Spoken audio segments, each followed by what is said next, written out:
2015 में Beijing highway पर एक ट्रैफिक जैम हुआ जिसने 50 लेन के हाईवे को भी पूरी तरह से चोक कर दिया।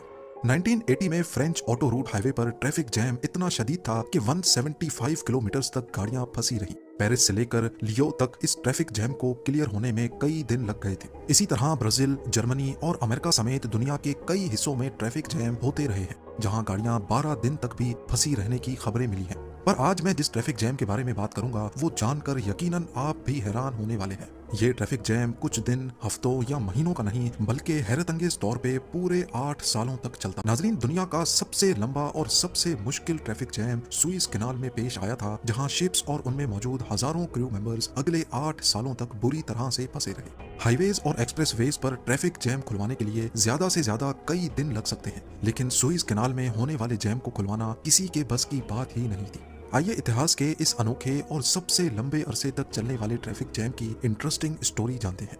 ये बात तो हम सभी जानते हैं कि सुइज कैनाल को शिपिंग और ट्रेडिंग इंडस्ट्री का जेवर कहा जाता है। 1869 से पहले जब शिपिंग इंडस्ट्री के पास सुइज कैनाल का तोहफा नहीं था तो यूरोप और एशिया के दरमियान शिप्स को all the way African continent से घूमकर यूरोप जाना पड़ता था। सुइज कैनाल ने शिपिंग इंडस्ट्री का ये महीनों का सफर दिनों में बदल लिया और अब यूरोप से शिप्स मेडिटेरेनियन सी से होती हुई डायरेक्टली रेड सी पहुंचकर एशियन कॉन्टिनेंट को एक्सेस कर सकती है। इस रूट को इस्तेमाल करके हर शिप करीब 10,000 किलोमीटर का फासला बचा लेती है।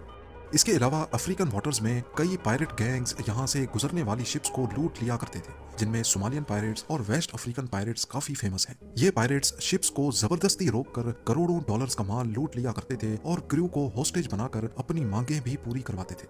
सुइज कैनाल ने इन शिप्स को लंबे डिस्टेंस के साथ साथ इन पायरेट्स से भी बचाने का काम किया था।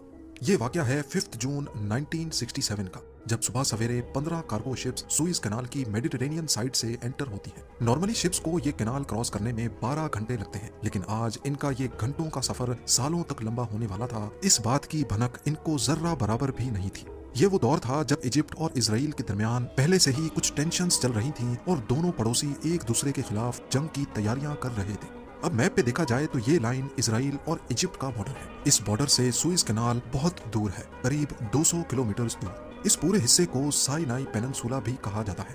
क्योंकि वो बॉर्डर से खासे दूर थे, इसी वजह से ना ही इजिप्ट को और ना ही उन 15 शिप्स को इजराइल के साथ बढ़ती टेंशन की परवाह थी। पर इस दिन कुछ यूं हुआ कि टेंशन से उबलने वाला लावा फट पड़ा और अचानक जंग की शुरुआत हो गई। इजरायली फोर्सेज ने इजिप्ट पर सरप्राइज अटैक कर दिया। सिर्फ 1 घंटे के अंदर अंदर सुइज कैनाल के गिर्द कई रॉकेट्स और प्लेन्स आ गिरे। हालात इतने खराब हो गए कि इजिप्शियन फोर्सेज ने फौरन सुइज कैनाल को दोनों तरफ से बंद कर दिया। अगले 6 दिनों तक कड़ी झड़पें चलती रहीं, लेकिन इजरायली फोर्सेज पूरे साइनाई पेनिनसुला पर कब्जा जमाने में कामयाब हो गई। अब इजराइल और इजिप्ट का नया बॉर्डर बन चुका था और सुइज कैनाल ही था जो इन दोनों कंट्रीज को एक दूसरे से अलग किए हुए था। ये इजिप्ट के लिए एक बहुत बुरी हार थी।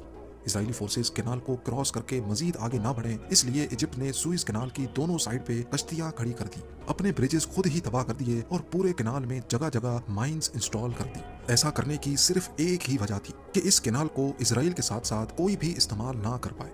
इस दौरान 15 cargo ships great bitter lake में ही फंसी की फंसी रह गई। इनके वेस्ट में इजिप्शियन आर्मी तो इनके ईस्ट में इजरायली फोर्सेस थी। ये ना ही वापस मेडिटेरेनियन में जा सकती थी और ना ही रेड सी में। इन शॉर्ट, इन शिप्स के पास इसी लोकेशन पे खड़े रहकर वेट करने के सिवा और कोई ऑप्शन नहीं बचा था। इनके अलावा कई 100 और शिप्स भी थीं जिनको मेडिटेरेनियन और रेड सी में ही रोक दिया गया था। सब इसी उम्मीद में खड़े थे कि शायद मामला सुलझ जाए, लेकिन मामला मजीद गंभीर होता जा रहा था। दिन गुजरते गए हफ्ते और फिर महीने, लेकिन इजिप्ट और इजराइल के दरमियान कशीदगी खत्म ना हो सकी। इस सब का नुकसान पूरी दुनिया को हो रहा था। शिपमेंट्स डिले हो गईं और फ्रेट चार्जेस कई गुना बढ़ा दिए गए। जो शिप्स पहले सुइज को इस्तेमाल करके यूरोप से मिडिल ईस्ट और एशिया जाया करती थीं, उनको अब दोबारा से अफ्रीकन कॉन्टिनेंट से घूमकर जाना पड़ रहा था। इस जंग की वजह से जहां पूरी दुनिया को नए चैलेंजेस फेस करना पड़ रहे थे, वहीं ट्रैफिक जैम में फंसी 15 शिप्स और उनमें मौजूद क्रू अपनी ही मुसीबत में गिरफ्तार थे। इनमें British, German, Swedish, Polish, French, Bulgarian, Czechoslovakian और अमेरिकन शिप्स भी मौजूद थी। कई महीनों के बाद जब उनको क्लियर हो गया कि ये मसला इतना जल्दी खत्म होने वाला नहीं, तो शिपिंग कंपनीज ने ज्यादातर क्रू को वापस बुलवा लिया, जबकि एक शिप पे सिर्फ 10 लोगों को मेंटेनेंस के लिए छोड़ दिया गया। हर दूसरे तीसरे महीने ये 10 लोगों का क्रू भी चेंज करके नया क्रू भेजा जाता था, सिर्फ इस उम्मीद में कि शायद एक दिन वो अपनी फंसी हुई शिप्स यहाँ से निकालने में कामयाब हो जाएंगे। इतने अरसे तक एक साथ रहते रहते 15 शिप्स के क्रू में दोस्ती बढ़ती गई। उन्होंने अपने आप को इस डिप्रेशन से निकालने के लिए एक्टिविटीज का इंतजाम भी किया।